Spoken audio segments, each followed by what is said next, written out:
এবং তোফায়েল ভাই যখন মৃত্যুশয্যায়, তখন তার বিরুদ্ধে ওয়ারেন্ট বের হয় তাকে গ্রেপ্তার করার জন্য, যখন তিনি মৃত্যুশয্যায়। এ কেমন দেশ! এবং আজকে শুধু কারাগারে নির্যাতন নয়, অনেককে কারাগার থেকে মুক্তি দেওয়া হচ্ছে যখন তারা মৃত্যু পথযাত্রী। তো সুতরাং এই নির্যাতনের হাত থেকে, এই অত্যাচারের হাত থেকে দেশকে বের করে আনতে হবে।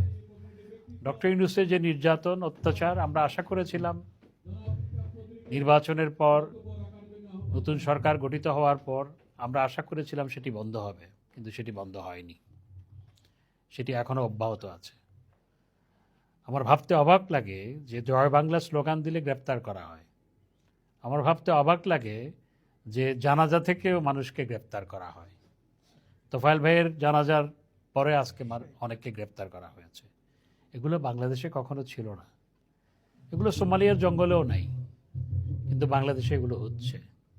এটি আমাদের জন্য চরম দুর্ভাগ্যের।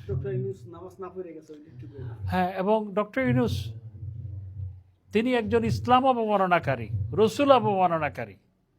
উনি কিভাবে নামাজ পড়তে হয় সেটি জানেন না, কারণ আমরা ওনাকে ঈদের জামাতে দেখেছি। ওনাকে কোনো শুক্রবারের জামাতে যেতে আমরা শুনি নাই, দেখি নাই। এবং ঈদের সময় সবাই যখন বাড়ি যায় আত্মীয় পরিজনের সাথে দেখা করার জন্য, তিনি ঈদের আগের দিন চলে আসছে ফ্রান্সে। তো এই ডক্টর ইউনূসেই কিন্তু এই অত্যাচার নির্যাতন শুরু করেছিল, যেটি এখনো অব্যাহত আছে।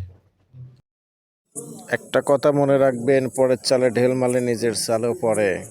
হাসান মাহমুদ, এই দেশের মানুষ আপনাকে ভুলে নেয়। ভালো মন্দ সব জানে দেশের মানুষ। ভিডিওটি ভালো লাগলে শেয়ার দিয়ে যাবেন।